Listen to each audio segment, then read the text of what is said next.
Welcome to the Grand Review. This is the show that's all about movies and movie news. I'm your host, but not host to an alien symbiote, Garrett Ray.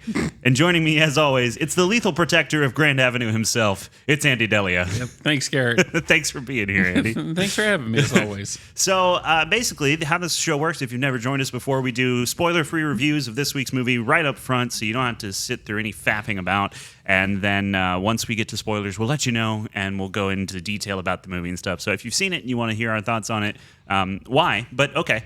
And if you haven't seen it, we'll let you know if it's worth your time up front. That's kind of the goal here. Yep. Then we'll get into news after that. So as is tradition, Andy, we are going to start with your thoughts. This week we are talking about the conclusion of a trilogy of Sony Spider-Man adjacent movies. It's Venom, The Last Dance. Ride. Oh. The Last Dance.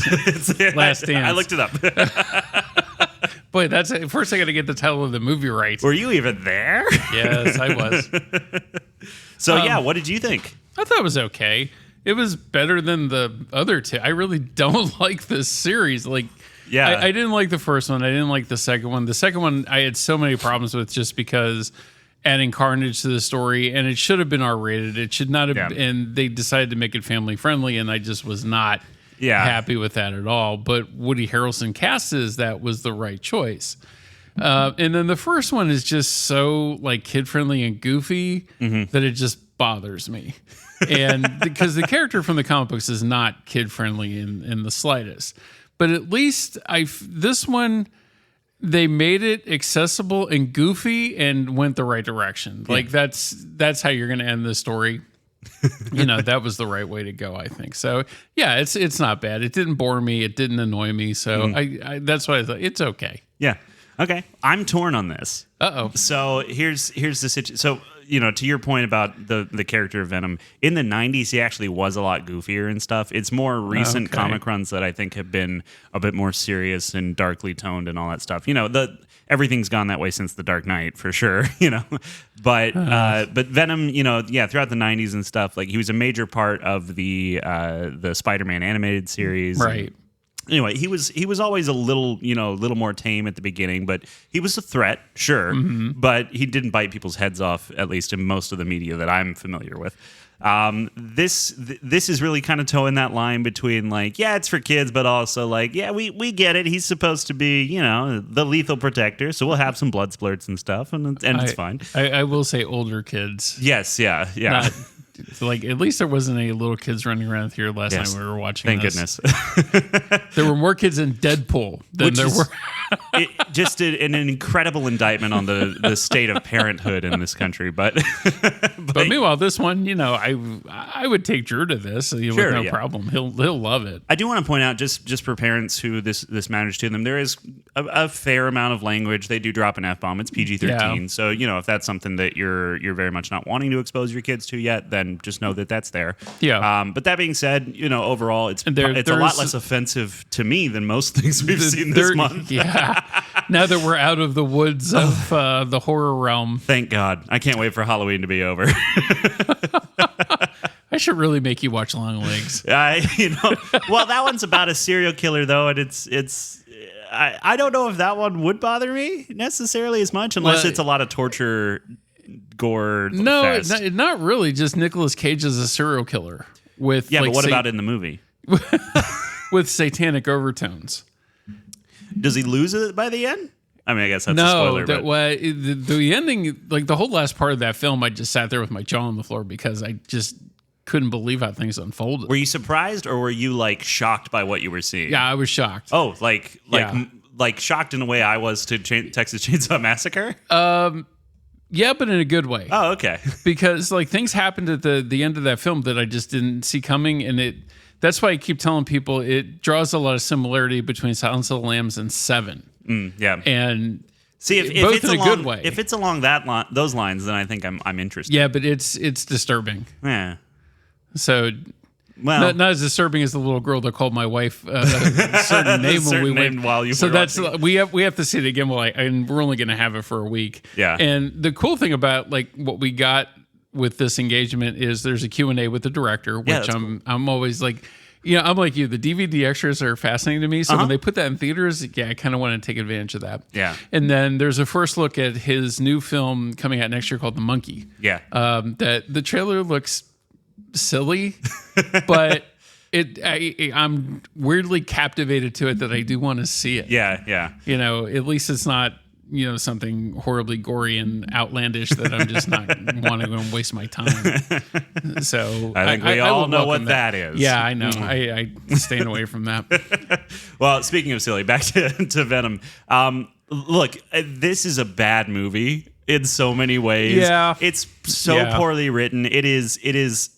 I don't want to say it's lazy writing because I don't think that people go into writing movies intending to be lazy, but it is rote and but it makes fun overdone and overwrought. Yeah, it does.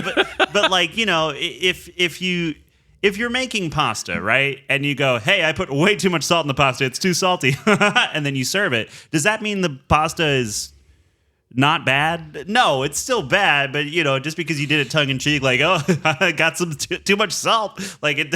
Is that like Little Italy that you got me with this week? Okay, so that was your fault. I was very clearly joking. No, you were not. You're just trying to cover your butt. For context, we were speaking earlier this week when I came to drop off the pre-show for Garrett and Avenue because I put together all the ads and stuff, and I was talking with Andy, and he says, I don't really like Hayden Christensen all that much. Yeah, and I was like, well, then here's a challenge for you. Try to sit through the entirety of Little Italy, which is Hayden Christensen and Emma Roberts. And you even said, oh, Emma Roberts, that's not a good sign. And I was like, okay, cool. So he gets I'm joking. And then you went home and watched it in its entirety with your wife. Yep. Yeah, chalk one up for Garrett. I'm very sorry. I didn't intend for you to actually do it. it. Like I said, my initial reaction with that was, okay, Garrett must have worked on this. That's why he was like challenging me to watch this.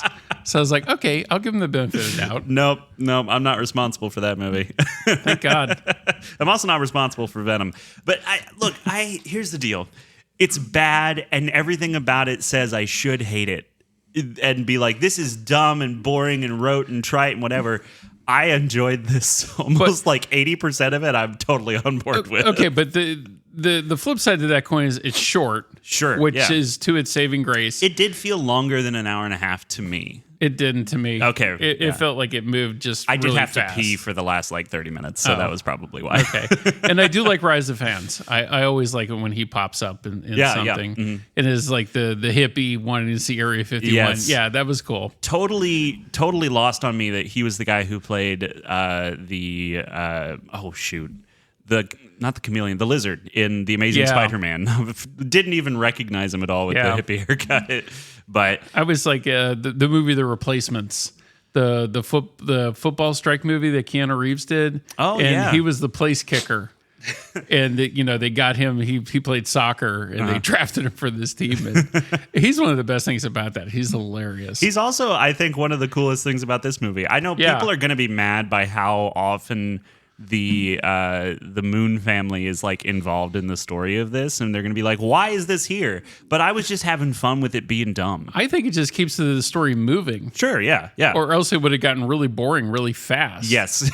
So they had to have some comic relief there other than, Venom's normal goofiness there. So I thought that was a good choice putting them in. I enjoyed the dumb fun of this popcorn movie, and that's what it is. It doesn't necessarily break new ground in any way, but it's filled with enough silly stuff that I'm having a good time.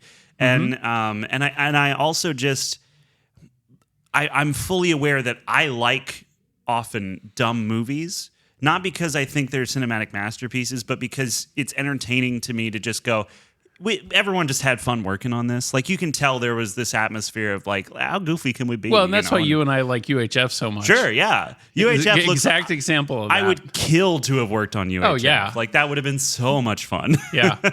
I think the writing in this leaves quite a bit to be desired for almost every character who isn't Eddie or Venom.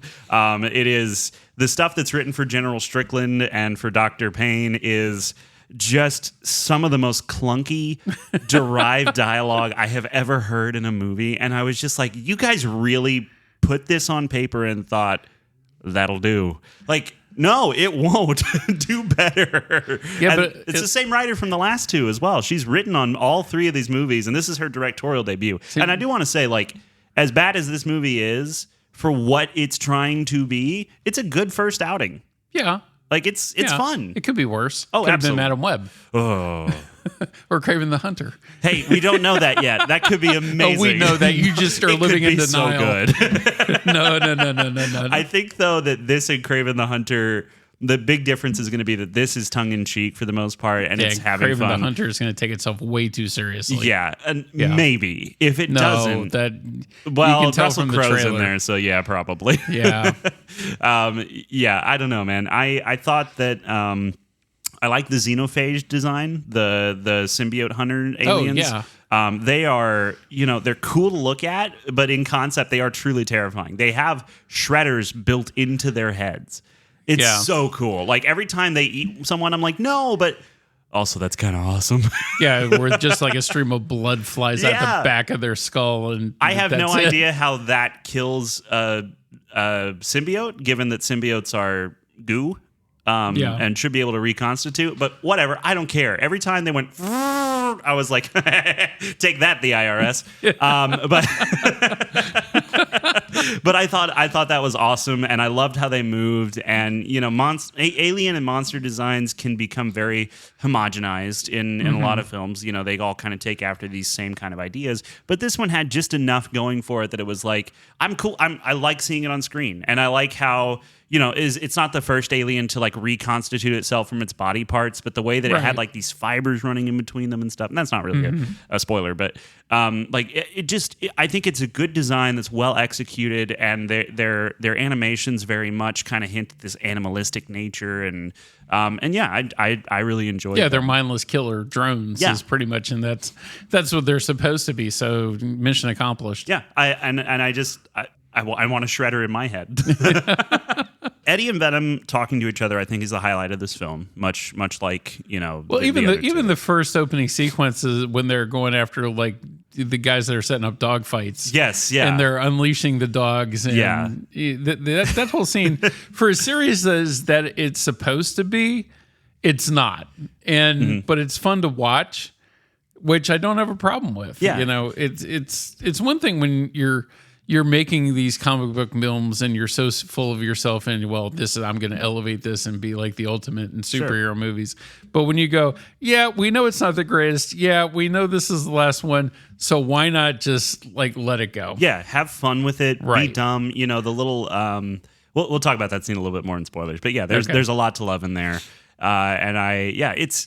It's dumb. It's so dumb. I love it. It is.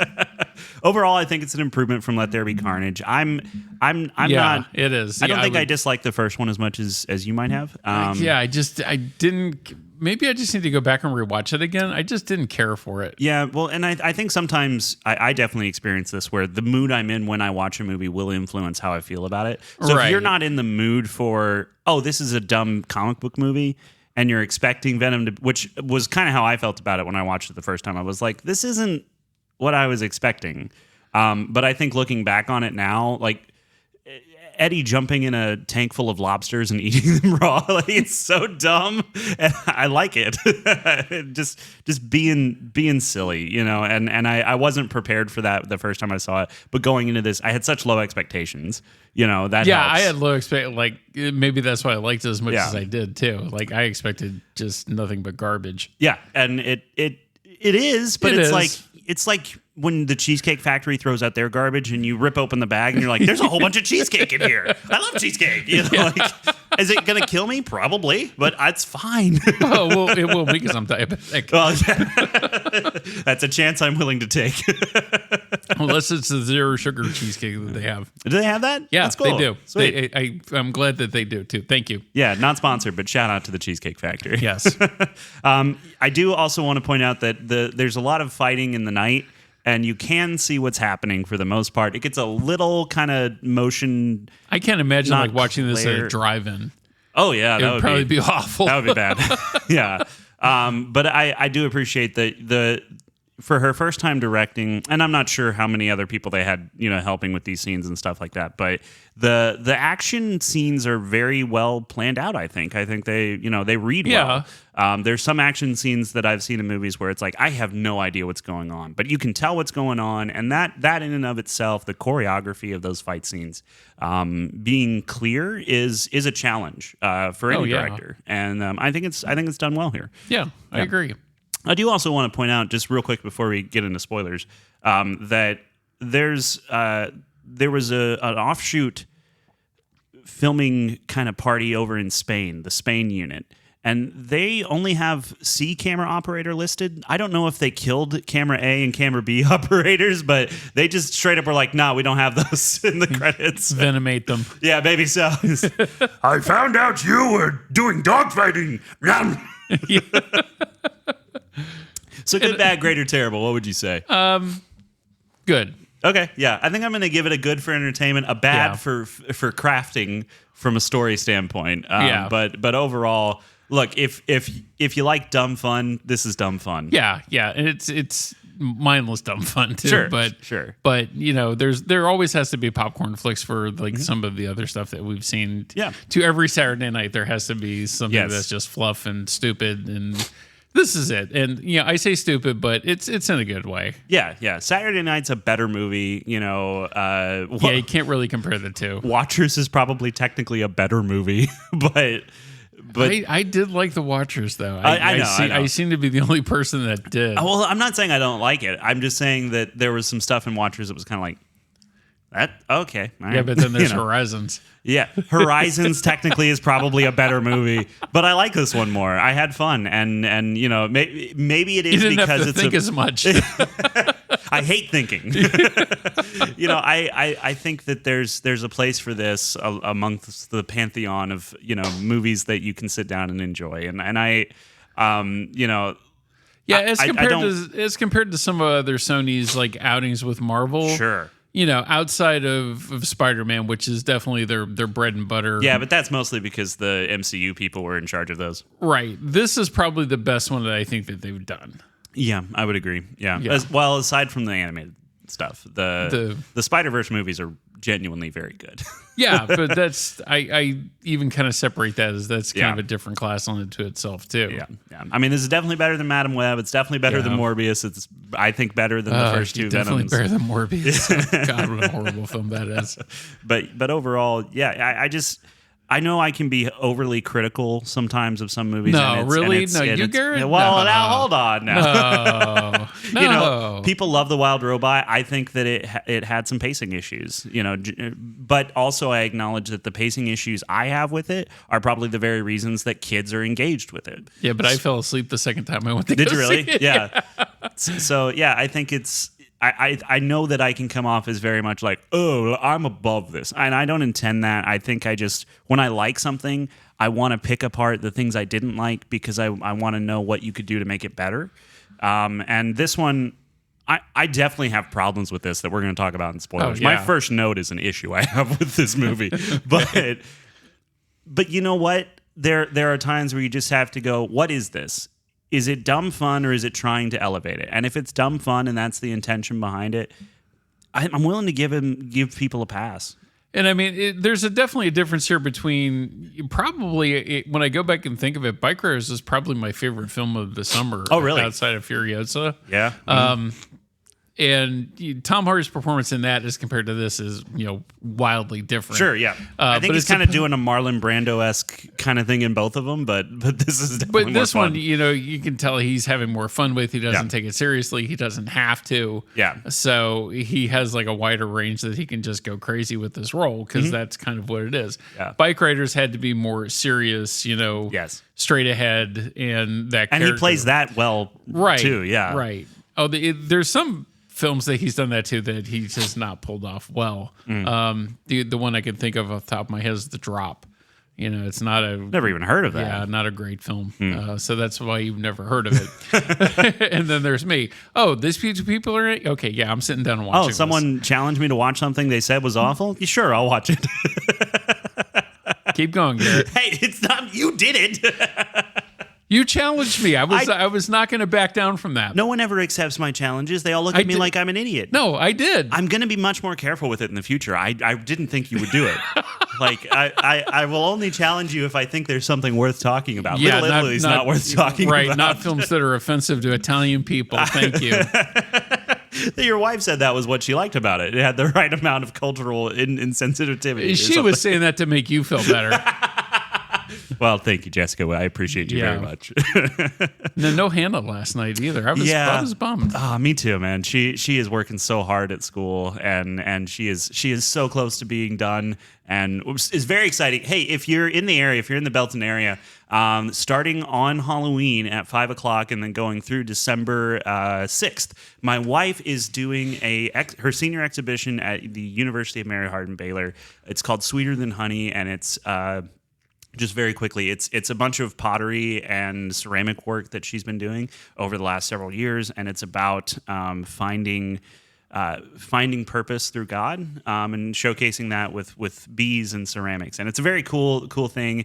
And I've also gotten to have the chance to work with her on this big wall installation that she's done. So if you're interested in something like that, go check it out. It's at the Baugh Center for the Visual Arts at UMHB. Yeah, I'm definitely going to check it out. Yeah, we're excited for you guys to see it, because I've been talking to you about what we've been doing. And I've seen the pictures and like every step of the way for this thing. So but not the final thing. I need to see the final product. It's cool.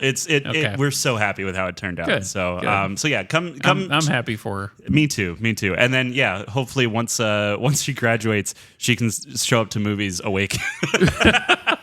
Poor woman's so tired. Thursdays she has class all day, and then we go see a movie. By the end of it, she's just like, I think I'd like to die now. See, then there's me. Last night, after we walked out of that, I was like, we live in time, starting in 5 minutes. Yeah. I'm like, let's go. We talked for so long, we could have seen it. Yeah. The Jessica even said that. Yep. All right, you want to get into spoilers? Yeah, let's do spoilers. Okay, so this movie doesn't have any idea how to start. It just starts with the big bad doing an exposition dump, and the first 30 seconds of this movie, I was like, oh no, this is gonna be bad. Well, because the secret scene from the last one was Eddie at the bar. Yes, so that's where it picks up. He gets pulled into the multiverse at the end of Let There Be Carnage, and then in this one they're like, never mind. Yeah. Immediately. But then the comment about that is hilarious. Oh my gosh, yeah. I'm so done with this multiverse, It's great. I was like, me too. Yes. That sounds like Thunderbolts better not go that route. Oh gosh. Thunderbolts looks good. I'm excited for that. Yeah, man, I was so happy that we just got back to Venom doing Venom stuff. Yeah. And because I don't think that the tone of what Venom is in this universe really works all that well with the MCU. It just doesn't make sense. Unless you're putting it into the world of Spider-Man. Sure, yeah, but Spider-Man in the MCU, it doesn't make sense with that either. Right. It just doesn't. And I could be wrong, because No Way Home mixed a lot of different stuff together and it worked really well. But this... Yeah, but then there's the Sam Raimi Spider-Man 3, which was the first shot of Venom. I want that Venom back. I want him back. I don't. Because I want to see him get shredded. By a xenovage. I don't want Topher Grace back. Just imagine Topher Grace going through a shredder. Oh, well, okay. See? Yeah. Okay, I can take that. Yes, I changed my mind. But yeah, so Null is the big bad from this, and Null was actually introduced into the comics in 2018. So the year the first Venom came out is when Null was added. So he's a relatively new thing, and he does this long monologue about, here's what I need to be set free, and I'm going to do this, and once I do, everything and everyone will be destroyed, and go, my babies, and go into the universe and find the codex. And it's like... And knowing it's Andy Serkis doing all this too, I'm like, okay, where's the ring? Where's the lightsaber? Where's the gold robe? Yeah, it's so bad. It's so incredibly bad to start your movie that way, because it's kind of overblown. Yes, it's one, it's overblown. Two, it's trite and used over and over and over again. And three, they don't just fall into that screenwriting trap. They also introduce a character with her having a nightmare and waking up in bed, which is like screenwriting 101. Just don't do that. It's in every short film made by every person who goes through film school. We're done with it. You do it when you don't know what else to do. Okay. It's so bad. Well, maybe she didn't know what else to do. I don't think she did. And look, I'm sure Kelly is very nice, and apparently Tom Hardy loves working with her and stuff. And I'm sure she's great. But that's really bad writing. It's just bad. And that scene as well, since we're on the topic, the scene that sets up Dr. Payne's past is in reality a very tragic story. In the movie is goofy. I was just about to, I'm like, it's just so, like when her brother is killed by the bolt of lightning, it just kind of, it's almost like standing still and then. And then why is the little girl not blonde? Yeah, I'm sorry. And then she has a dead arm the rest of the movie, which is even funnier to me. It doesn't make any sense. No, it doesn't. Nothing about it makes any sense. And you know, like I've always been fascinated by the marks left behind by lightning strikes and stuff. Like I've learned about that in high school and thought it was really cool. And this movie made me think it was lame. And her character has some of the worst lines in this movie. Actually, the worst line. But it's hard for me not to like Juno Temple. I like Juno Temple. I do like Juno Temple. But this is a nothing role. No. Just like Chiwetel Ejiofor's, governor, General Strickland, it's a nothing role. It's here's a bunch of platitudes, or not platitudes, but things we hear military people say thrown into the script. It's what you would do in a first draft. And they said, that character's not even needed. No, he's at not. All. Like I feel bad for him because he's a really good actor. I do like him and the stuff that he does. Even Serenity, that I liked him in that. Yeah. But they threw him in there for star power, and then they don't do anything with him, which is kind of frustrating. And it's one of those movies where it feels like it's got these ideas and it throws them all at the wall to see what sticks, but nothing really does. Except for the symbiote. Except for the symbiote. Yeah, well, he's a very sticky goo. Yeah. But yeah, I just feel like the writing is so incredibly incompetent. It's very hard to write a movie that's good. It's very hard. I know it. I've done it, and I've not written great ones. You know, like I'm well aware of the challenges, but like you're operating at a level. You're getting $120 million for this. You could have done another little draft to try and drum up some humanity. That being said, it very much it's there to play the role of moving the story forward, and that's really all it is. And fine. And Sony is forecasting a 65 million opening for this weekend. Well, so far Thursday previews were 8 million, and then internationally it's done another 24. So we're sitting around 35 million opening for this. So we're already halfway there. So that's good. We haven't, and we're recording on Friday, so Saturday, Sunday, all of those numbers will tally up. I think it's going to do well. Yeah, it will. It's. It doesn't deserve to as much as some other movies we've seen this year, but it's still like creepy enough to be almost kind of like a family Halloween film. Sure, yeah. I mean, Venom does bite off several people's heads. Yeah. Let's start with that, actually. Let's loop back around to the dog scene. I love the little call out to when Eddie gets like dropped down in front of the last guy who's trying to run. Yeah. And he's upside down. It's a whole Spider-Man call out. And the guy, he's like, "Where are you going?" And the guy goes, "Hey. And he goes, no. Yeah, oh gosh, we both laughed really hard when Venom throws one of the guys in the cages and then his head floats over. He's like, "Who's a bad boy?" Yeah. The whole scene is funny. It's hard not to laugh at. Yeah, it's very goofy and like letting all the dogs out and people are getting flipped over and Venom's just toying with people. I was fully expecting to hear the Baja Man song "Who Let the Dogs Out" during that. How did they miss that? Right, because I was like, if I could think of that, why didn't they? Yeah. Because I was like, because that would just contribute to the goofiness of this film, and why not? Yeah. Yep. I don't know. Should have done that. Missed opportunity. But this scene also starts what is my favorite running gag of the movie, which is the dog bites his shoe in half, and he doesn't have his shoe. Oh, yeah, he doesn't have his shoes like the entire film. I freaking love that. Look, it's a dumb gag. But in the midst of all of this, so he loses his boots in the river, he loses his shoe to the dog, and then he loses his dress shoes in Vegas, and when the military comes in and is taken away, he's like, "Oh, my shoes." I was just like, why is this here? I freaking love it, but why is this here? And then there's the line that Venom has going, "Oh, best shoes ever. We have to keep these." Yes, yeah, but it's his own feet. Yeah. That he's like put out. So Yeah, I enjoyed that. I enjoyed the dog scene. So in Let There Be Carnage, so this is one of the things that kind of carries. This movie does feel like a direct follow-up to the previous one, which is good. But it also is throwing out some of the things that was happening in that movie and in the first one. So Mulligan gets attached to a symbiote, but then in this movie, because they kind of tease that at the end of the other one, like, he's going to have this, he's going to be a symbiote now. But they drop that, and they're carrying him in, and you hear someone in ADR go, his symbiote left him for dead. And it's like, okay. And I think that they shouldn't have done that. I think they should have kept him bonded with that symbiote because he just bonds with another one anyway, so it doesn't matter.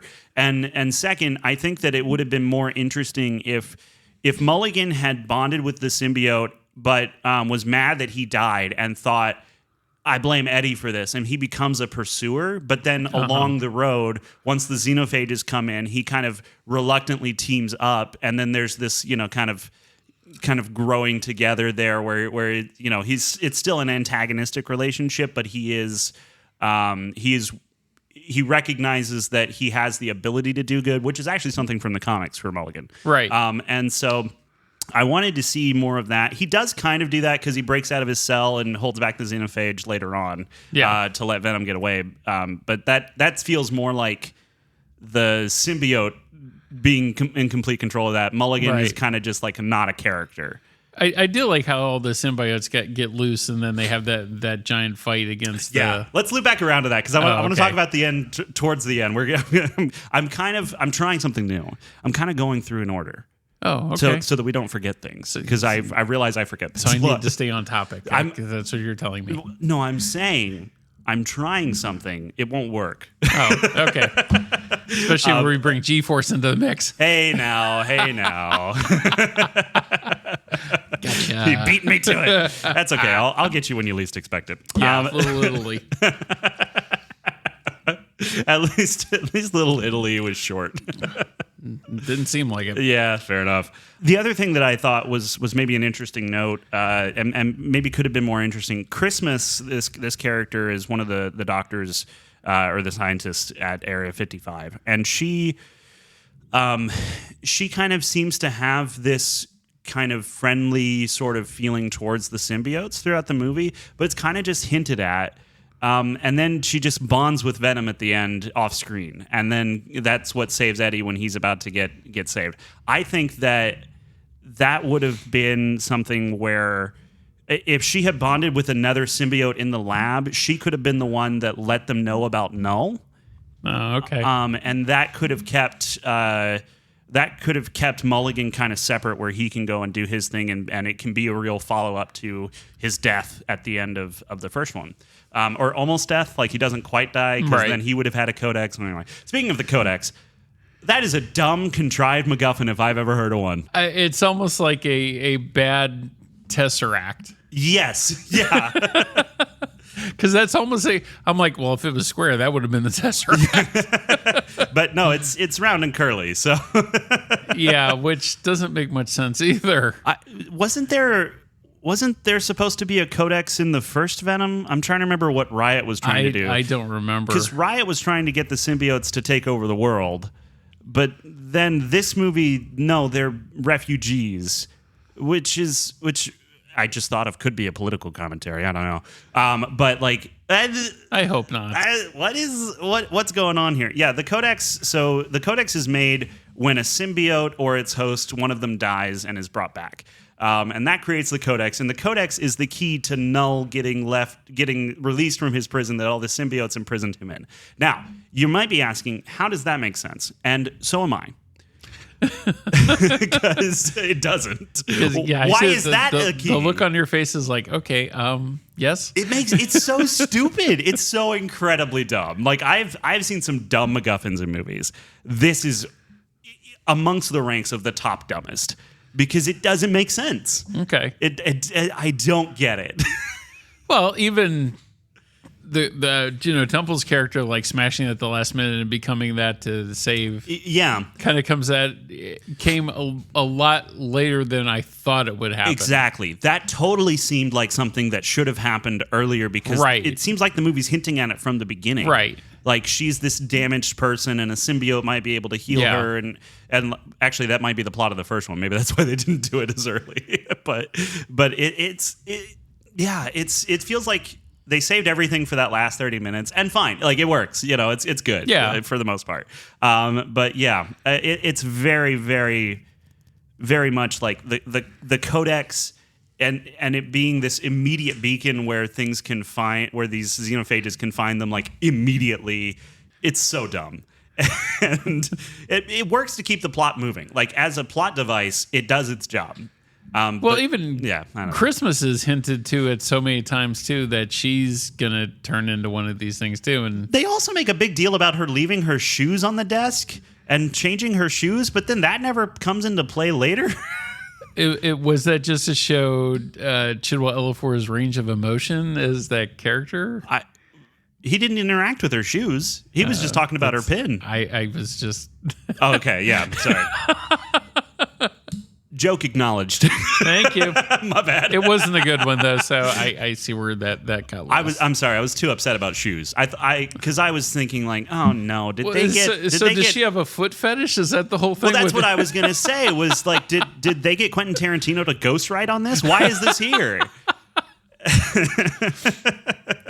I do want to ask you, why do you think they bring up Dr. Payne when she first pulls on to the Area 51 site? She talks to the guard and he's like, yep, everything's going to be destroyed. And she's like, not the cockroaches. Cockroaches have been around for 20 billion years. They can't die, It would take a nuclear blast and even that might not kill them. And he goes, I did not know that, Dr. Payne. And I'm just as confused about why it was brought up as he is. Oh, yeah. There was no point to that at all. It comes up in the post-credit scene. A cockroach, I think, bonds with a symbiote. But you know what? Let's talk about that at the end. Because it's at the end. How lame the post-credit scenes are. Oh, goodness. Okay, so... They're just not good. Let's talk about so he bonds when he's trying to get out of Mexico fast. He bonds with they go on the Airbus. And this scene I really love because he's stuck to the side of it. There's absolutely no way they can have a conversation while Tom Hardy's talking, but just the joking about like, my mouth is so dry. And then Venom covers him. He's like, what are you doing? He's like, so you'll stop crying like a little bit. And it's like, yeah, it's great. And then the xenophage just shows up, just one big jump. Pew! There he is. And how fast are these freaking things? Like it's inconsistent across the movie. They can jump 30 miles, but then also they can't move past a couple of rocks. Well, that whole camera thing too, where as soon as the Codex is visible or anything to the... So the Codex is only visible to the xenophages when he's in his full form. Right, and how fast that whole black and white screen looks and everything just zooms past, and I'm like, okay. You know what's funny? I actually like that effect.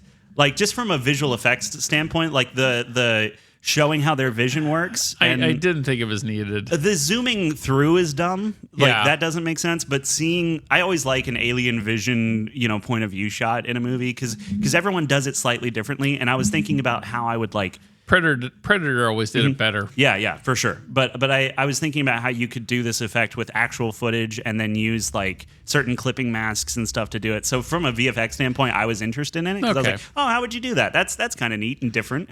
But also, the zooming doesn't make sense at all. But and it got annoying.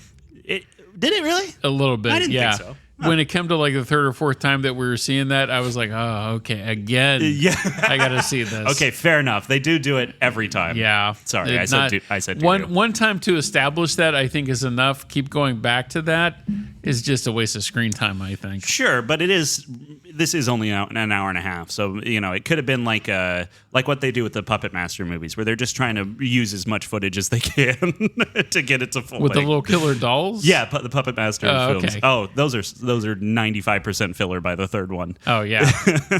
I didn't think there was anything past the third one. Actually, I know someone who was in Puppet Master, The Littlest Reich. You may have met him, Skeeta Jenkins.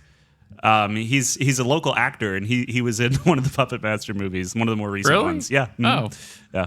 I don't know. I honestly don't know if I met him or not. If you ever get the chance to, Skeeta is one of the most amazing people I've ever met in my life. Okay. He's a true gem of a human being. And I got the chance to direct him a couple of times. And actually, when the recliners were added here at Grand Avenue, there was a video that played that said, "Here's the new recliners, and it's meant to be this comfortable and all that stuff." Skeeta was the voiceover for that. So okay. I'll show it to you after this. Okay. Yeah, I like the horse scene because it's dumb. I like giddy up horsey. I like all the dialogue between them as they're falling, and Venom's trying to be like, "Hey, we could just hide out here forever," and Eddie's like, "What are you talking about? No!" and then they get to the horse and they fly, and he goes, "Now that's horsepower," and I was like, "That's so stupid." I love it, but it fits into the framework of this film. 100%. Venom is a he does puns, and I appreciate puns more than most people do.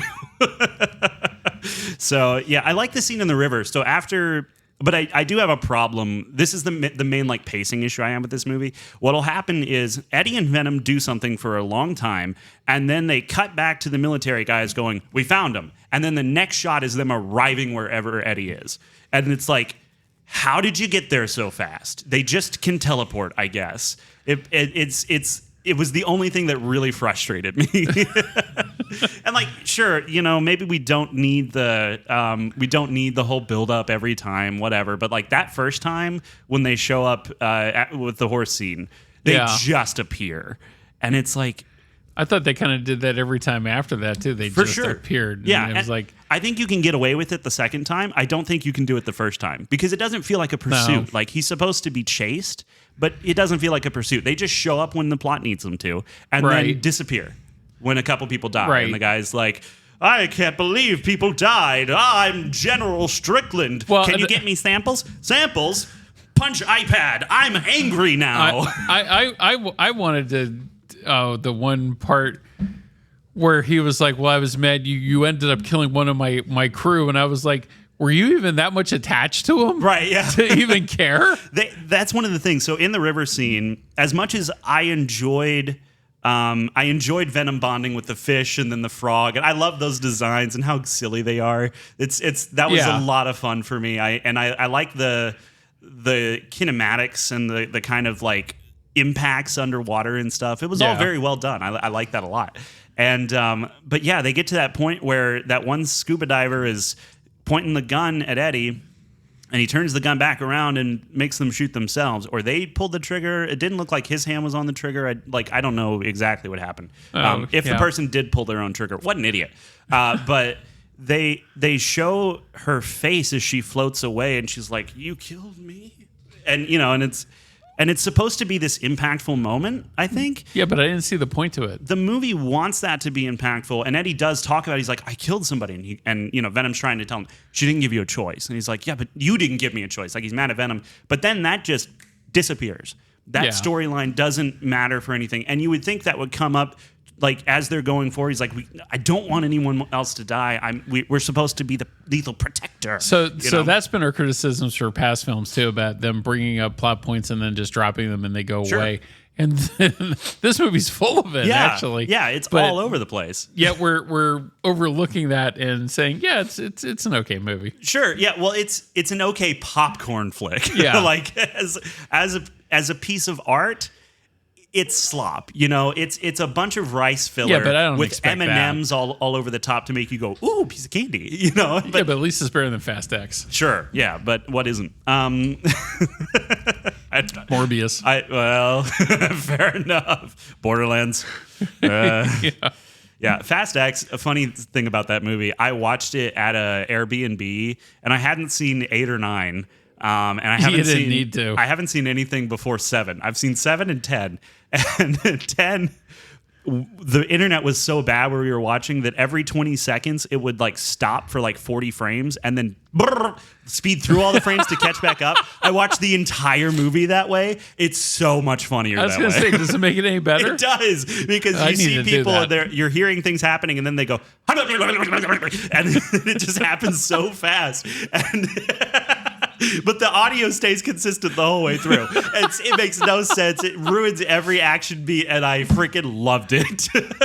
Yeah, maybe I needed to see it that way. I might actually enjoy it. I wonder if I can create like a Premiere filter that like does that for your movie. Because like in After Effects, there's a filter called Posterize, and it drops every second frame and adds it so that it looks like you're animating on twos. And I've actually used that for a music video. Yeah, maybe I could write a script that does that. That would be great. Let other people experience Fast X the way I did, the way Christopher Nolan intended. Yeah, the movie is just trying to move things along. It really is just trying to get to the next thing, the next thing. And all of the stuff with the doctors and the military is incredibly bad. I don't understand who the mysterious government man watching all the screens is. Yeah, I don't quite get that either. I'm guessing and they never did anything with it. Yeah, I'm guessing it's from something previous, but I don't know. I was kind of hoping that was going to be Tom Holland and it was going to be the link to Spider-Man. Well, Tom Holland's not a government agent. Yeah, but who's to say that he couldn't be? It is the multiverse. Oh goodness, yeah.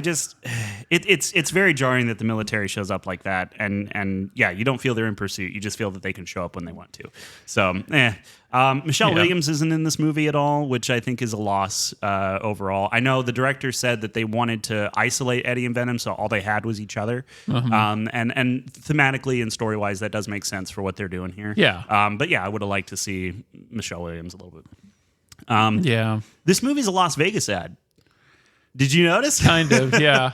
Apparently, and not here because this is the flat presentation, but there's an IMAX presentation as well. Yeah. A scope presentation, I believe is the correct terminology. This scope is how you saw it here. Oh, is it? Yeah. Okay. So there's actually a flat presentation for IMAX because for that, it'll fill up the entire screen. Okay. Yeah. Which might have actually looked, and I was surprised it wasn't in 7.1. It was only 5.1. Was it really a 5.1 mix? So that wasn't notice the 7.1 balls last night didn't happen. Yeah. Yeah. They only sent it in 5.1. That's so weird. Yeah, because at least like something like Joker, I had an option, and I had an option for flatter scope, and at this point, it didn't even matter what I picked because nobody went to go see it. But for this one, it might have actually looked better if it was flat.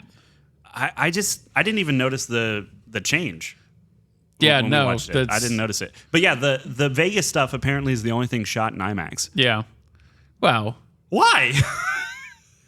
Why? Just because Vegas needs IMAX. It's that big. It's larger than life. Oh my gosh. I hate Vegas. I spent one night there. I looked out the window and went, I'm going to go to bed.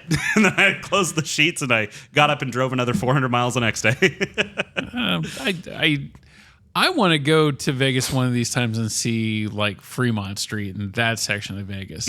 Because going to CinemaCon, it's at Caesars, you're on the Strip, and pretty much it's sun up to sundown. And then by that time ends, I'm like, no, I'm just ready for bed. Yeah. You got to fist fight your way through a sea of prostitutes on your way back to your hotel and just hope for the best. That and the guys handing out the cards for the prostitutes. Yes, yeah. That you got to fight that more than anything else.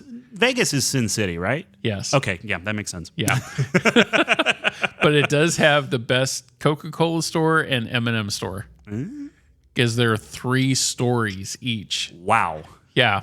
Wow. I didn't think there was that much like Coke and M&M stuff available. Oh yeah, there's not surprising. They're 2 of the biggest brands in the world. But I much prefer the Dr. Pepper Museum in Waco, which was a fun time. I still haven't been there. It's good. It's fun. You can get Dr. Pepper, so it's okay. not sponsored. I have to go with the zero sugar one. Yeah, well, even that better than Coke. Yeah. Coke is battery acid.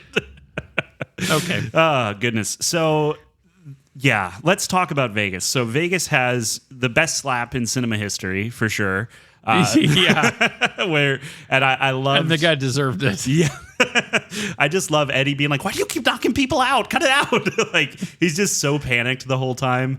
And yeah, seeing that guy turn around, just peeing on Eddie's feet, and it's like, all right, yeah, you deserved to get. And the whole psychological addiction of gambling. That was funny. Oh my gosh, yeah. I don't care if anyone thinks it's dumb. I loved him just like constantly doing it, and Tom Hardy committing to this like robotic movement. I laughed really hard when they're walking in and Eddie's head snaps to the side because Venom notices the slot machine, and his head snaps and stays there, and then his shoulders snap over after, and he starts walking that way. And you really just get the sense that he's being controlled from the inside, and it's just such a fun little thing, and I love all the performance of that and the commitment to those little gags and making those moments more than just turning, because that could have been a nothing moment, right? And instead it's fun, and I think they do a lot of that stuff throughout the movie. And I appreciate that. Like, the attention to detail was not given to the dialogue, but Tom Hardy's performance is totally carried.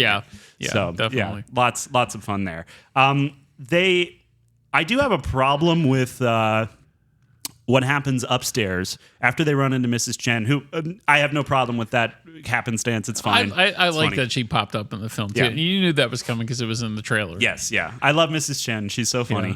And they get up there, and I have no idea why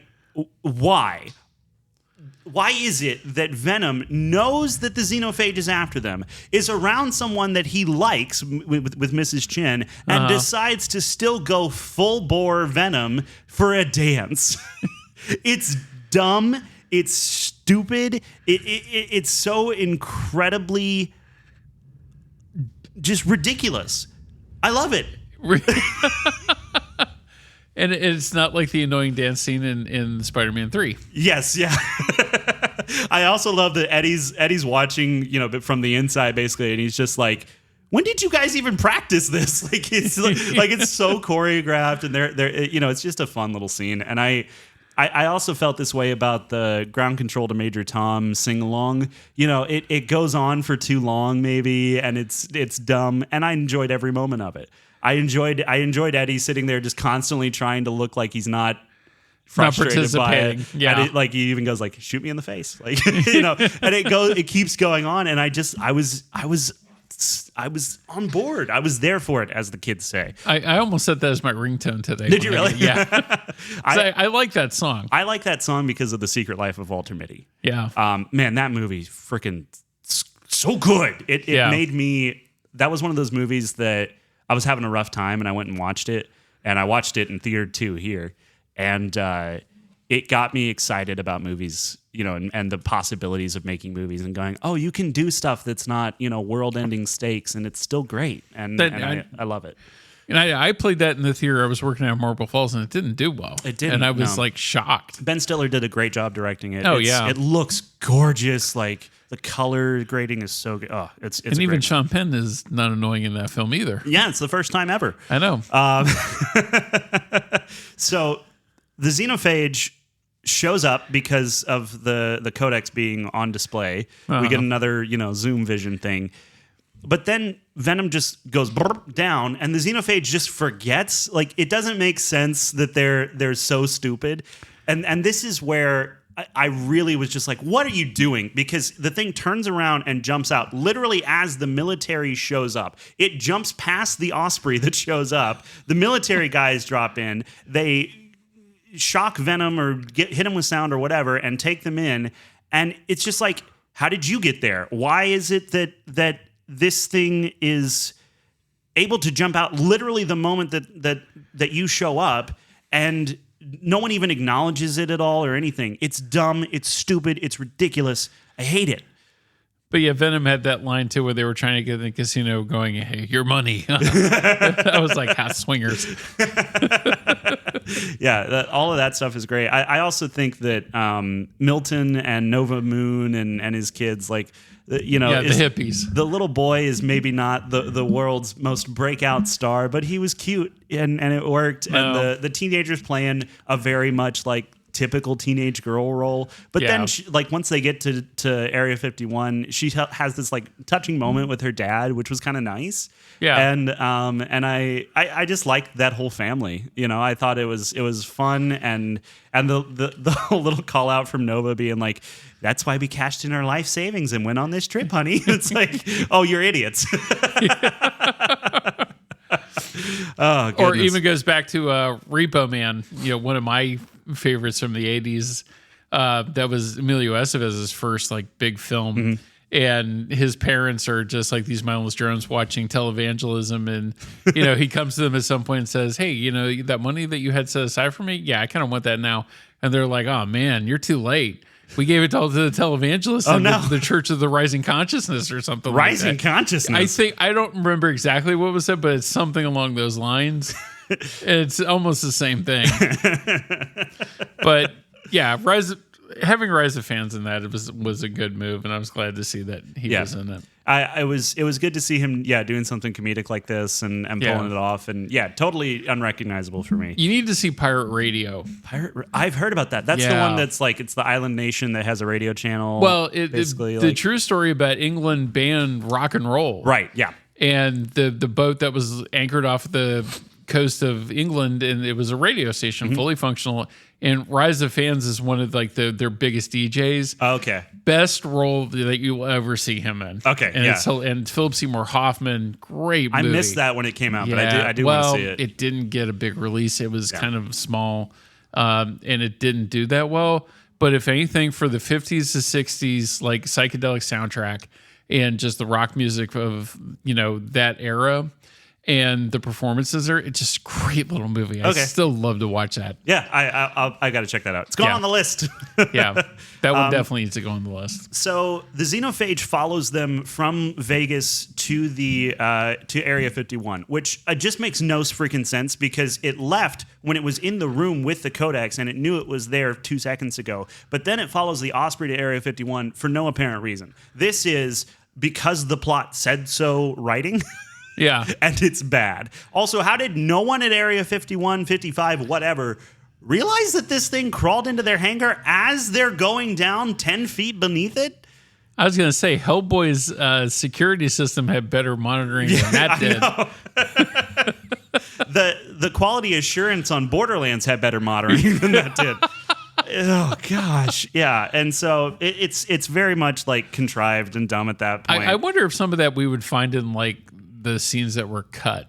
Maybe. I have a feeling this movie was cut down too for time purposes. I want to loop back around to that too because that's definitely something that I have a note on that shows up at the end. Yeah, I'm sure you have the same note. Yeah, I did think Strickland's sort of right, and the entirety of everyone on Earth is going to die unless Eddie or Venom dies. I don't know why he chose to kill Eddie instead of Venom. Like, why not kill the symbiote?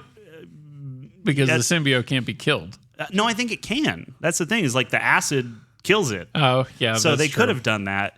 But instead, he's stupid and tries to go after Eddie because he's angry that Eddie shot one of his pals, or they shot themselves. Still not sure on that. And that lets Christmas go and bond with Venom, who then saves Eddie, which then gets the Codex out, which then makes the Xenophage attack, which then makes Mulligan show up in his. I think he's. It's not Lasher. It's another symbiote, but he pops up and holds back the Xenophage and then gets fed through the shredder. And this whole series of events happens because one guy's an idiot. Incredible. Yeah. Incredible. And by the end of it, they're trying to make Strickland out to be kind of this hero because he sacrifices himself to finish off the job. But I don't care about that guy. Yeah. He sucks. He's badly written and he sucks. It's like, and those are two separate issues. And was not needed. Maybe that was the only reason to have him in the story, was to have him like set off that whole chain reaction thing to make sure that Venom died. Right, but that was what the acid was doing. I don't know if it would actually. Okay, so he really wasn't the entire film. Why is he there?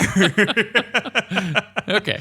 Oh, goodness, yeah. Well, I did enjoy, so the last 30 minutes, and what I've seen online is people are like, this is the part where the movie's good. I actually like the first two parts of the movie as well. So, I'm not in the same camp as that. But the third part of the movie is definitely where it shines. Yeah, but these MCU nerds want everything to be so serious when it's not. So I dismiss that. Whatever. And I enjoy a serious comic book movie. Winter Soldier is one of my favorite parts of the MCU. I think that's really good, and I'm I'm excited about Brave New World because I think that it's got kind of that similar thing. It's the same vibe that Thunderbolts has. It's like these are superpowers and stuff, but like it feels like there's actual character things happening in that. And so, I'm excited for those for that reason. This is not that. And it's okay that it's not. And do I think that the Venom movies could be infinitely better? Yes. Yes.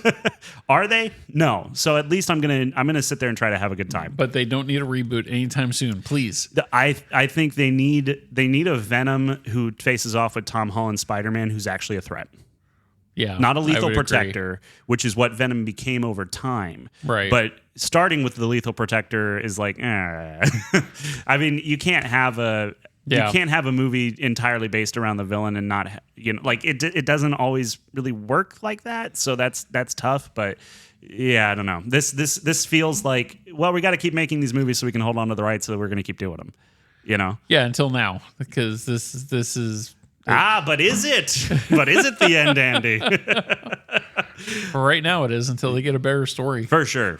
Well, not until they get a better story. Just another one. I did enjoy watching all the different symbiotes, their different abilities. Yeah. I also want to call out to the downstairs room in Area 55 that is the same round circular underground base room that's at the end of Predator from The Predator from 2019. Where it's like the kid gets covered in a suit of armor or something. Which the worst acting to like, that's an insult to autistic kids. It really is. That was horrible. I cannot believe they said that autism was the next step in evolution. Like that's, what are you talking about? Like, I guess it's supposed to be like an empowering thing, but it comes off as insulting. Yeah. And so, I don't know. That movie's dumb, but it was the same room, and I saw it. I was like, that's from the dumb thing.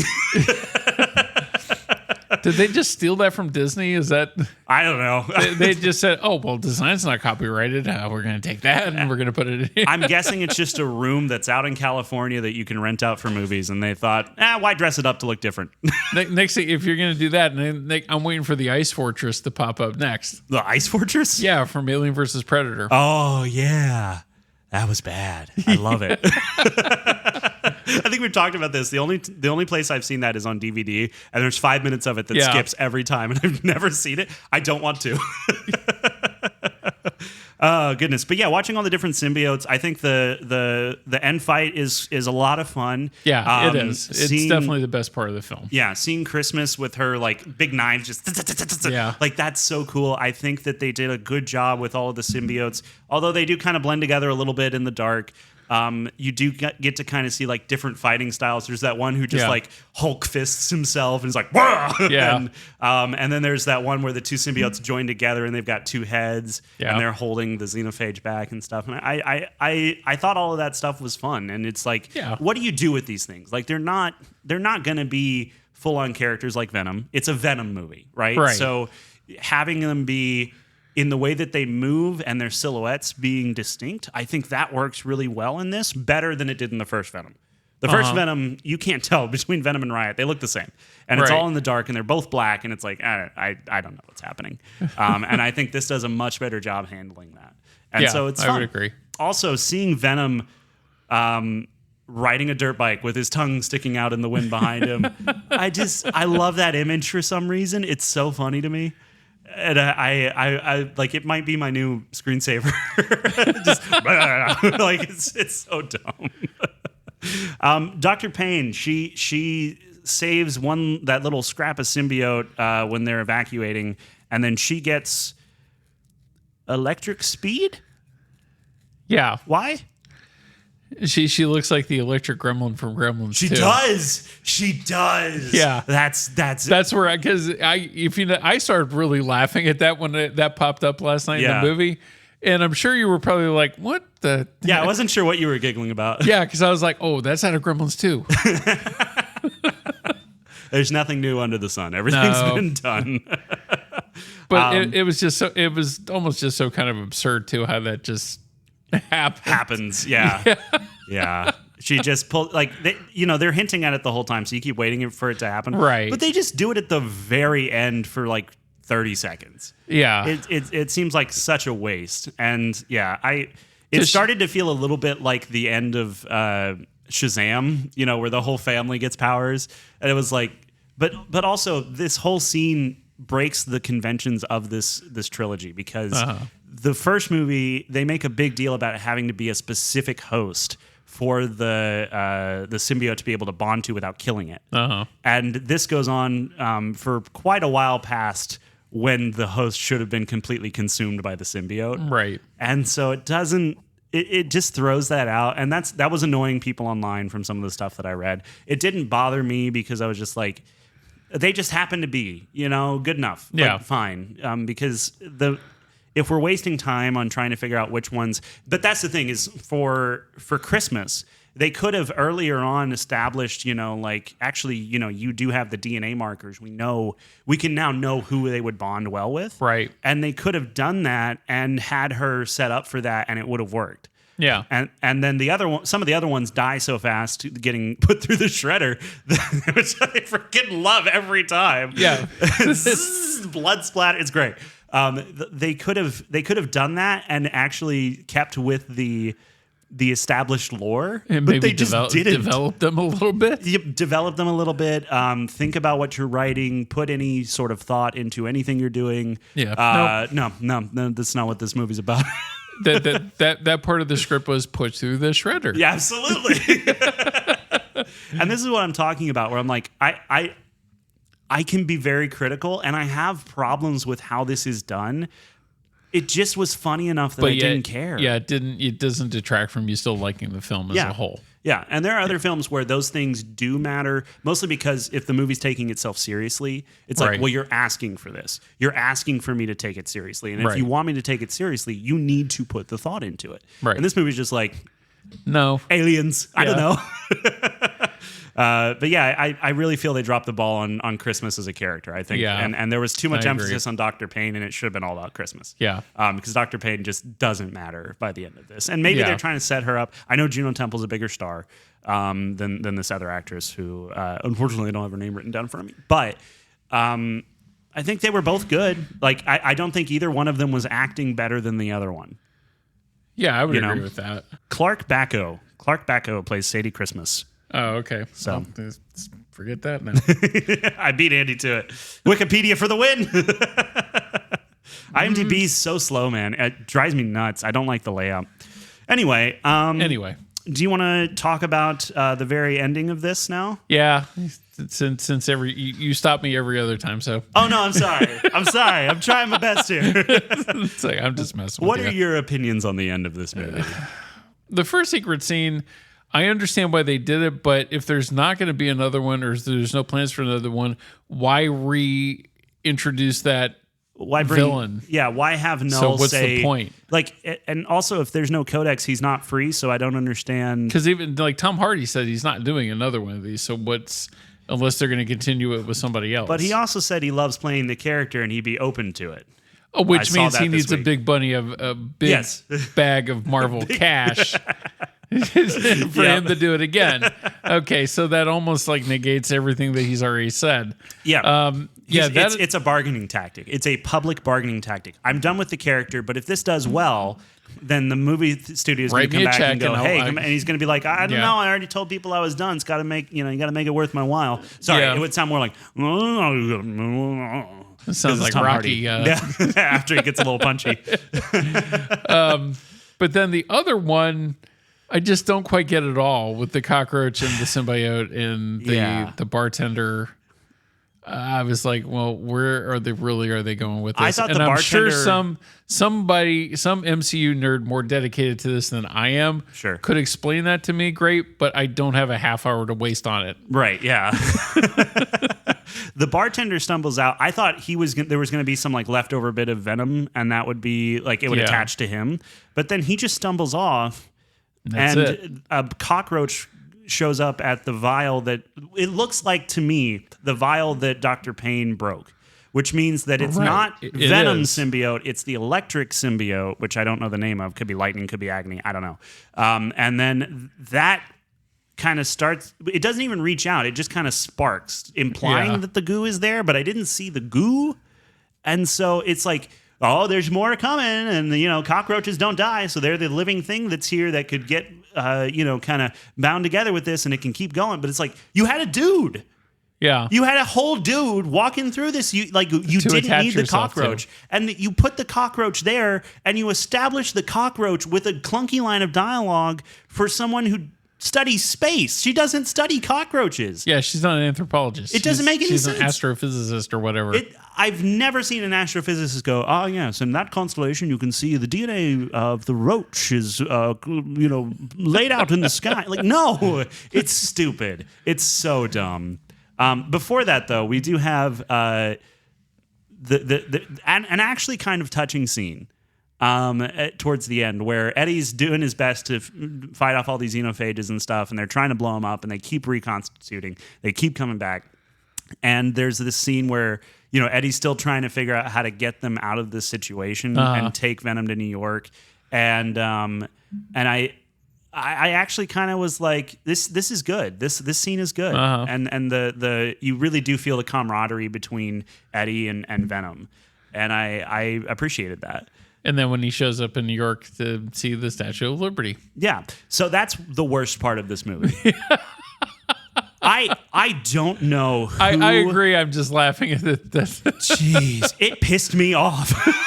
Because I was sitting there, I was like, who decided that the best way to end this trilogy is with a badly edited slideshow of moments from other movies set to a song, and then just like a zoom in on Tom Hardy's face going, I won't forget you, buddy. It's like, what were you doing?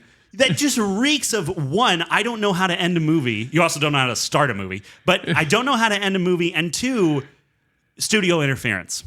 Like, was there something else there and they shot it and they couldn't get Tom Hardy back to fix it because the studio changed something? And so they thought, well, we've got these shots of him walking. What can we do? Throw in, a montage of previous moments? That's the only thing I can think of to explain this, because no one in their right mind working at this level of Hollywood thinks that's a good way to end a movie. Right. Even when I was writing a movie, I was 22 and I got to the end and I didn't know how to end it. So I did the main guy writing a letter from prison out to someone else. And I read it and went, this is crap. This is bad. I didn't have a good ending for this. This is real. This is a terrible wrap up. And then I didn't touch it for a couple of years because I was ashamed of myself. And they should be ashamed of this. Or as I always refer to it as the Wes Craven syndrome. Like, the Wes Craven's ideas for a lot of the horror films he did are great. And they're very iconic at this point. The Hills Have Eyes, even People Under the Stairs, and Scream, and so Harry forth. Potter? Sorry. It's okay. But a lot of those ideas, he doesn't know how to end them. Yeah. And, he wrote a lot of those stories that he directed, and it's almost the same thing here. Yeah, even though you didn't start off with anything concrete, the middle part is good, and even like the fight with everything toward the end is good. But then, you have like generally stock footage. You threw it in there and go, poof, none. Yeah. It's so bad. It's so incredible. And it's insulting to the audience. Like, he could have just been walking and looking sad and we would have got it. Like, you could have just cut from him in the bed, after the general tells him, you breathe a word of this to anyone, you'll spend the rest of that life in the deepest, darkest hole imaginable. Cut from him looking sad there to him looking sad standing on that pier. And you show him looking out, and he just says, I won't forget you, buddy. And then it cuts to behind him and, does a little move up, camera up, and you reveal the Statue of Liberty and fade out. Yep. Like, it's not hard. Is that a good ending? No, but it's better than showing me a montage of crap I watched in 2018. What are you doing? Anyway, I like this movie. This is not going to appeal to the Grey Poupon crowd, though, either. Grey Poupon? Yes. That's a reference I should understand and don't. Well, that whole iconic commercial with Grey Poupon where somebody drives up to the limousine and, pardon me, do you have any Grey Poupon to share? Oh. And it's like very elitist people. Uh-huh. Yeah, these are not the people that are going to be seeing this, so it doesn't matter. I understand. I know I ruined the joke by having to have it I have to explain it, so you just killed it. Thank you. I'm a very young boy. I don't know these commercials. But I still give it a good for entertainment value for me. I do too. It's a good popcorn film. It is. I hope that I didn't dominate the conversation. I had those moments written out where I wanted to point out, I recognize this is bad, but I'm stupid and like it.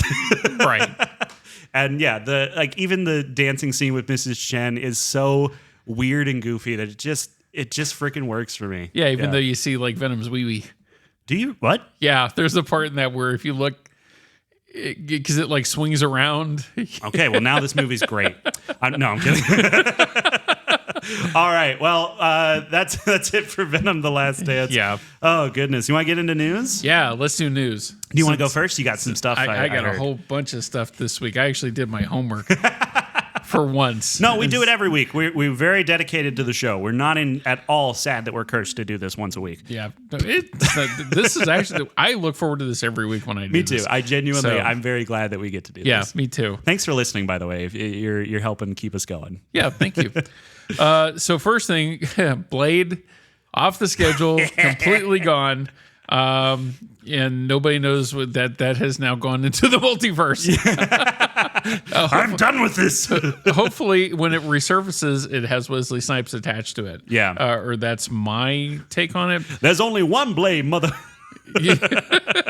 Best joke of that. Always ever gonna be one Blade. I love that. So now it's been replaced by Predator Badlands.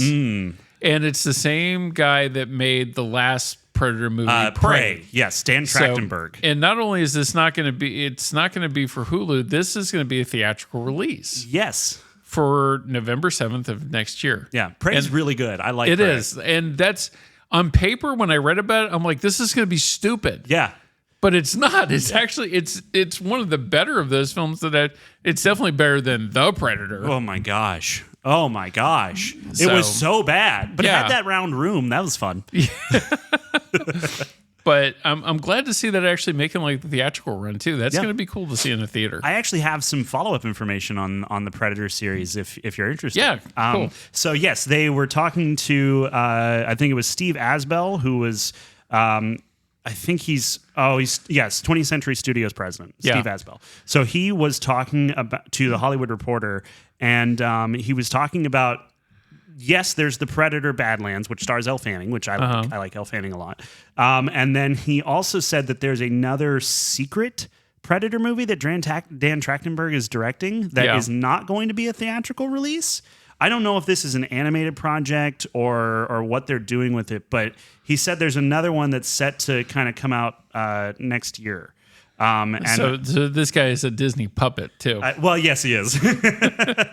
But he said, a Predator movie will have a theatrical release. I'll tell you very simply. After Prey became a success, Dan Trachtenberg came back and said he didn't want to do Prey 2. And we're like, well, what do you want to do? And he rattled off a bunch of ideas that were really crazy but really cool. We've actually done 2 of them. 2 are coming out next year. One, I can't talk about yet, but the other one is the live-action Predator film with Elle Fanning that just wrapped in New Zealand, which is why I think it may be an animated series. Because he said one is the live-action one, which implies the implication is that if that's done as anime, that actually might look really cool done that way too. I'm kind of excited for that. Stylized anime stuff really does work for some things. Like if you haven't watched Death Note's really good. I've never seen that. I am not an anime person, but no, neither am I. Death Note is genuinely fascinating. And neither is anybody else that comes to Grand Avenue. Well, yeah. Because we played My Hero Academia last 2 weeks and nobody came for it. That's too bad. Yeah. But yeah, he said that'll be out theatrically next year. This is talking about the live action one. It's titled Badlands, and it's an absolutely bonkers idea. It's a sci-fi thing, but it's not what everybody thinks it is. There's a second Predator movie that we have different plans for. Dan has actually directed both. There's a secret Predator movie that will come out before the theatrical one, but I can't say anything yet. Well, dude, you did. You did say something yet, but yeah, that's it. I thought that was pretty interesting. Okay, yeah. So and I did like the Predator film that Robert Rodriguez did, Predators. Yeah, my brother really loves that. That has Topher Grace in it, and he's kind of the twist character in that whole thing too, with people being dropped onto a planet solely for hunting purposes for the predators. Yeah, and it's a cool movie. But like kids going to Neverland Ranch. Allegedly. Yeah, we're waiting for that movie next year to see how much further they go into that. That's going to be all fluff, brother. Yeah, unfortunately. Anyway, so now one of our favorite films of this summer too is getting a sequel, Alien Romulus. Yes, thank God. Yeah. Yes. It's going to be Fede Alvarez is directing the next one. I'm so happy. And the same cast members as the last one, too. Kaylee Spaney as Rain and David Johnson as Andy. Yep. Yes. Yeah, I had that written down as well. Oh, okay. Yeah, I'm very, very excited for that. I loved Alien Romulus. I did too. Genuinely, like, there's those movies that make me go, freaking cinema, man. And it looks gorgeous, and it works on every level for me. And I'm so sad that it didn't get the response that I think it should have. But knowing that they're behind what Fede Alvarez is doing with it, so encouraging to me. Sometimes executives make one right decision, and this is the one for 20th Century Studios this year. Yeah. Even the look and everything of that movie was just fantastic. It's so good. So then next thing, we're going to be getting a new Planet of the Apes film set to be released in 2027. How do you feel about that? I could care less. My son will have a different opinion of that. Yeah. Because Drew will be like, yes, when's it coming out, Dad? What's it going to... Who cares? I still haven't gotten Hannah through War for the Planet of the Apes, so we haven't watched Kingdom yet. Kingdom's not good. So that's disappointing. I didn't like it. Matt, what's his name? Anyway, Batman director. He did such a good job with the Matt Reeves. Yeah, Matt Reeves with Dawn and War. They're really, really fantastic films. And those three are good, and I really liked War. Mm-hmm. Just this one, it was too long, and it was very anticlimactic. And didn't it max out at like $400 million at the box office? Yeah, so it wasn't even really like but it wasn't like gangbusters. I guess. No, I don't know what the budget was on it, so that may have been like. Really we did pretty well with it here. Yeah, I know. It played for a while. Oh, yeah. But the 2.5-hour runtime on it, and it does drag. Yeah, that's a little long. Yeah. $160 million budget. Yeah, they did all right. Yeah. Yeah, don't feel sorry for them. I never do. Oh, okay, good. So next thing, the next John Wick film is probably going to be an anime prequel, and it's in the works. Interesting. Yeah, so I tried to watch The Continental like a week ago. And is that the TV show? Yeah, I fell asleep. Oh, no. But it was Sunday afternoon, and I was kind of tired anyway. So Sunday afternoon is nap time for any man over 25, and I will fight anyone who says otherwise. Yeah, even when I'm watching football, it's nap time. Especially when it's football. I hate football. I don't get it. I love football. I don't get it. Like when you're playing, we're different. When you're playing, it makes sense. But I was a theater kid. I was never into sports. Yeah, see, I wasn't a jock, but I played football and I wrestled. Oh yeah. So, and when I got to a certain point playing football, I quit and just was like, nope, this is not for me. I'm not going to make a career of this. So, all you guys that hate me for being a cinema nerd and playing football, screw you. I'm going home. Bye. So Mel Gibson says about the election. Kamala Harris has an IQ of a fence post. So this coming from the ultimate anti-Semite of the century, but also I do want to see Flight Risk. I do too. I actually want to see it more now. And it's like, and honestly, even when you have a movie coming out, why would you mention these things? Do you think maybe they postponed Flight Risk because they knew that he was probably going to say something about the election and they wanted a couple of months for that to cool off? No, they were worried that it was that slot in the end of October was going to get overloaded, and they moved it to a better time where it might have a better chance of doing something. Yeah. And being opening opposite Paddington in Peru, probably a good choice. It'll give people something else other to see than a kid film. Yeah, a little bit of that counter programming. Yeah, which I'm all for that. Sure. Yeah. So going along with the election too, and I know we're not a political podcast. We don't. No. But these things are just incredibly funny to me. They're tangentially related. These are stars talking. Right. So Sacha Baron Cohen has now revived the Borat character, and he was on The Tonight Show and he's making fun of the election, and he's making fun equally of Trump and Harris. Cool. So he's showing no bias. You don't see that a lot. Right. And he said about Harris that, well, you're black, you married a Jew, so don't come to Kazakhstan. And I was like, oh, okay, but that's that character. Sure, yeah. He's extremely politically incorrect. Right. The ignorant foreign person that.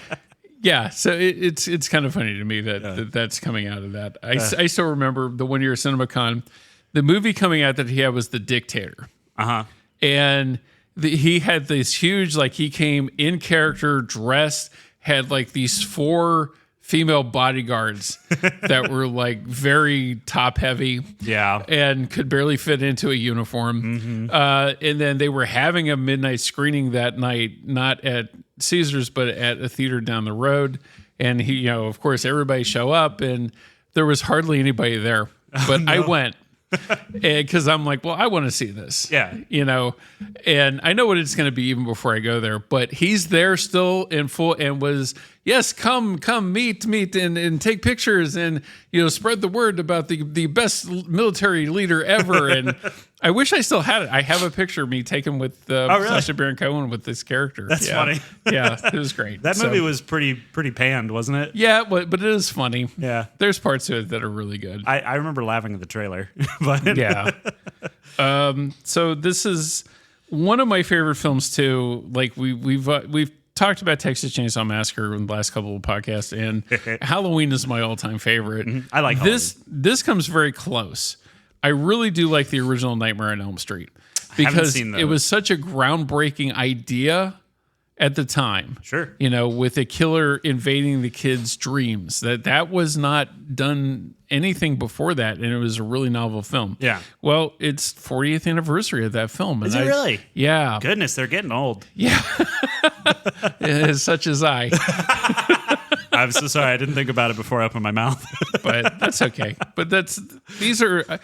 It's almost like these films are considered classics now, which is really cool to me. Yeah, I mean they were definitely like counterculture kind of stuff when they came out, and there's I don't know. I don't think Nightmare on Elm Street would bother me the way Texas Chainsaw Massacre did. No, but I think it's meant to be a lot more tongue in cheek and a lot more fun, but there's still a very serious element. Yeah. The only thing I would have to warn you about is, once again, the Wes Craven curse.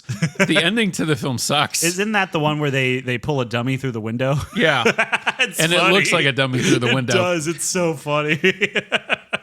And, the kids roll away in this car with the red and green top comes up on the convertible. And there's no other explanation. They just drift off into the distance. Yeah. And it's like, once again, Wes Craven has these great ideas and does not know how to finish them. Yeah. But it's still a great horror film. Cool. All right. Last thing that we've talked about briefly, and also getting our film buying department in on this.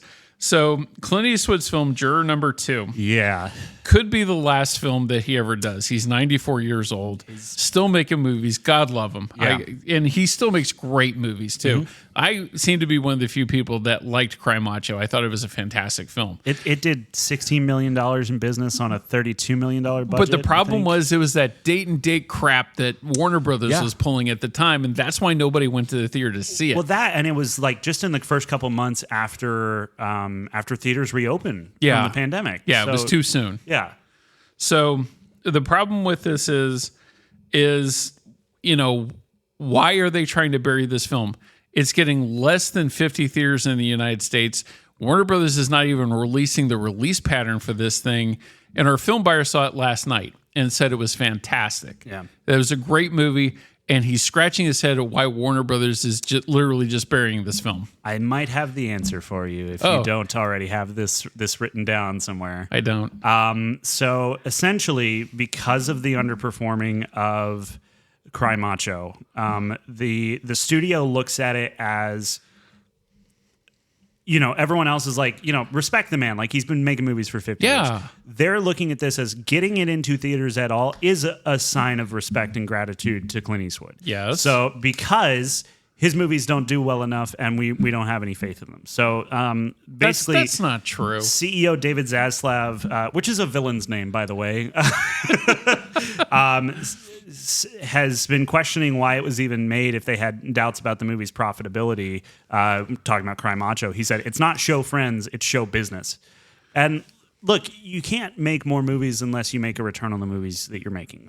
That is true, but the trailer to that film is fantastic, and it would definitely have an audience. Yeah. And I think Nicholas Hoult, like, people like him. Yeah. And having him as the lead in that, I think, is interesting. And And it's an interesting story. It really is. They're just.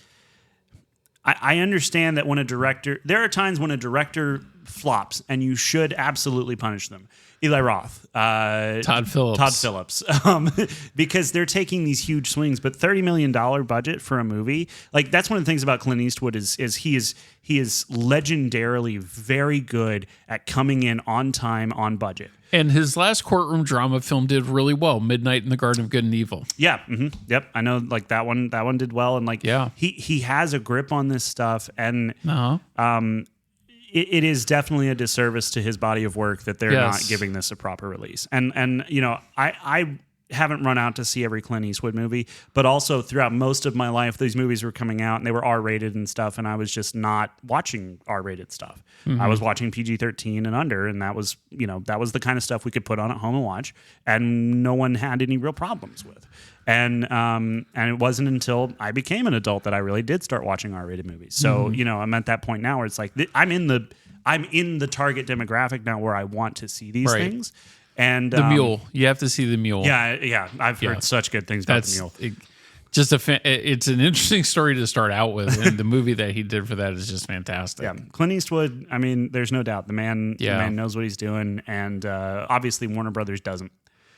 Yeah, that's is it the same group that's running Sony? Is that? I like to think of executives kind of like the executives in Fox as they're portrayed in Futurama, where they have this one executive bot like 5 or something, and they're like, executive bot 5, please decide our fall lineup, and he rolls dice and goes, more reality TV. Futurama's great, man. You got to watch Futurama. I have. Oh, you have? Okay, great. Yeah, I've seen Futurama. Yeah. I just haven't seen all the episodes like you have. Yeah, I still haven't caught up on the new episodes they just started releasing. I'm getting my wife through the other ones, but everything has been on hold as she gets through school. So. I do like Matt Groening's style of humor too. So that's it. Even though I've stopped watching The Simpsons a long time ago, and not for the fact that I don't like the TV show. I kind of forget that it's on. Right. Yeah. But I always try to like get at least the Treehouse of Terrors ones every year. They should be coming up on that one soon. Yeah, for this year. Be. Yeah. So I think that's the longest running television program in history now. No, it's beat out by some soap operas, but it is the longest running animated. Okay, series. I'll take that. Soap operas don't count. That's not television. That's not TV. No. That's garbage. Yeah. There's an aunt in Indiana that would strongly disagree with me on that. That's fine. She's in Indiana. We don't care. Yeah. So Texas, baby. Yeah, I think that Futurama is better than The Simpsons in a lot of ways. I think it's much more. It's a lot more witty. It's a lot more witty, and I love the science stuff of it. Like I've always been a bit of a science geek. So yeah. Okay, I have one more bit of news, if you'll indulge me. Yeah, absolutely. Sorry, I didn't mean to take over the whole news. Please, I talked way too much today. Stephen Knight is the guy who created Peaky Blinders. He's also worked on a lot of other highly regarded TV shows. He was writing on the new Rey Star Wars movie and has left the project. And this happens after... I don't think this is a shock. No. Look, Kathleen Kennedy may have been she was producer on like the Indiana Jones movies back in the day. And she's been a part of some good stuff. I don't think she was the driving force behind those ideas. And her driving force behind Star Wars has been run it into the ground and ruin everything people actually like.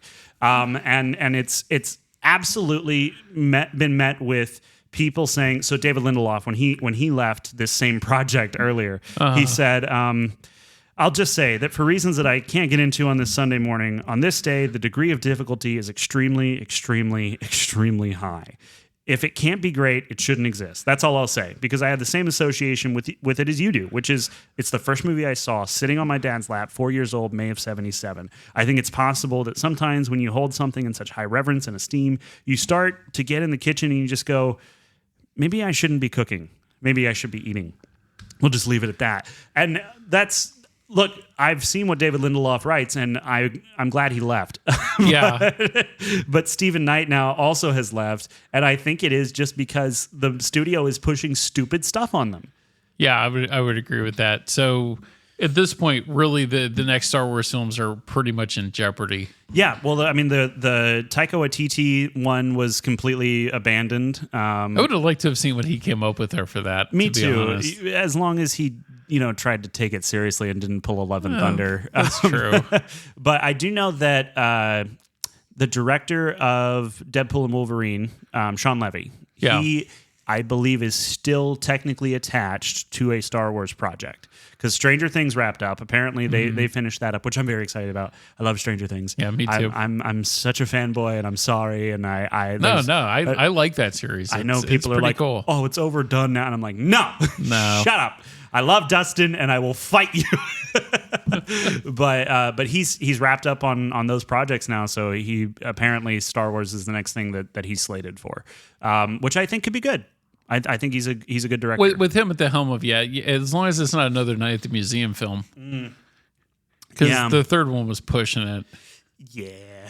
I mean, I like the first two. The second one, actually, I like a lot, especially because Amy Adams is in it. Yeah, she's great. And I love the, not King Tutankhamun, but Common Ra. Oh, that's Freddie Mercury. No, actually, that's in the... Oh wait, yeah, it is him. Yeah. But then it's his brother or whoever that's played by what is that guy's name? He played Apu on The Simpsons. Dad, Hank Azaria. Hank Azaria. Yeah, I love the lisp thing he's doing in that. It's like it's so silly and it's fun. Yeah, and I enjoy that. But like, yeah. I don't know. The Night at the Museum, the first one I loved. Yeah, dearly. first one was a classic. It has Dick Van Dyke in it, and I can never hate something Dick Van Dyke is a part of. So what do you think about this Freakier Friday that's coming out to theaters next August? It's going to be trite garbage. Yeah, I agree. It's not going to be good. I never even saw the other one that they did. I do have a soft spot for that because I saw it as a kid. Like I like Jamie Lee Curtis too, but too. I can't bring myself to watch it. And I've even seen like Beverly Hills Chihuahua that she was in. Oh my gosh. Have you no self-respect? I'll watch anything. Even Little Italy. Yeah. Or celebrating a 30th anniversary this year too, Attack of the Killer Tomatoes. I'm gonna watch those. I need some George Clooney is in the second one. I've got to see that. I've got to see it. If you can find, they're outside of the original one. They're getting kind of hard to find. Really? Because there's the one that the Killer Tomatoes eat Paris, which is it's exactly what it says it is. Sure, but it's a lot of those are a moratorium. You can't find them anymore. Weird, huh?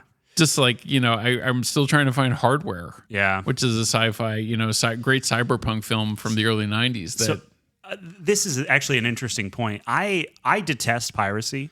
I don't like it because I've been on the other side of it. And yeah, when people take stuff that you worked really hard on and they don't pay you for it, it sucks. Right. It sucks. And it also sucks that when you do pay for it, most of that money doesn't go to the people who made it. It goes to the executives who are making dumb decisions to pull Saturday night out of theaters and stuff. But on the other hand, if the company won't make it available, if they won't distribute it, what else can you do? Like those things need to be preserved. And they're normally preserved in a digital form online, and you can find it.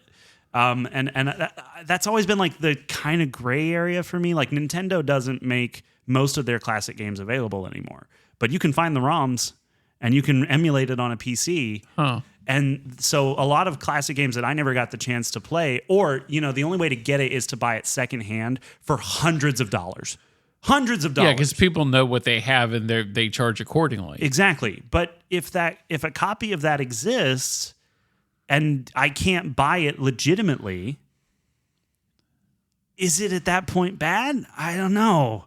Like I used to be much more question. I used to be much more staunch on it. Like I would give my brother a hard time about piracy, and he does pirate new things, so what a jerk. But but like for me, it always just became like if I can't find a copy of this, there was a game that my brother and I grew up playing, MX versus ATV Unleashed. I couldn't find a copy for less than $300.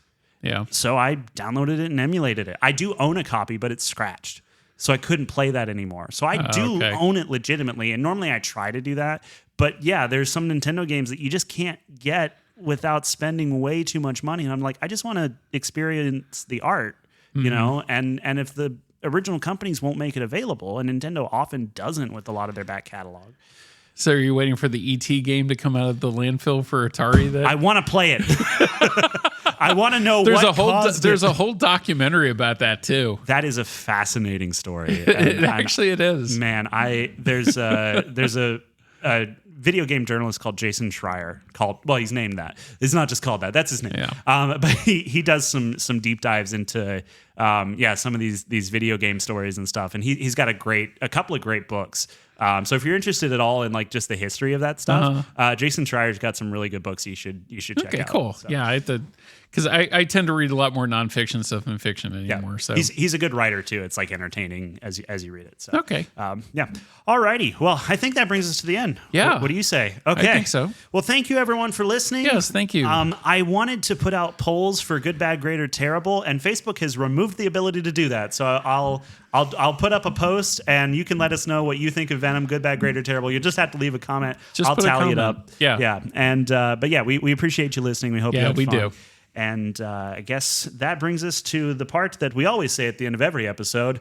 We'll see you at the movies. Bye, everybody. Bye, y'all.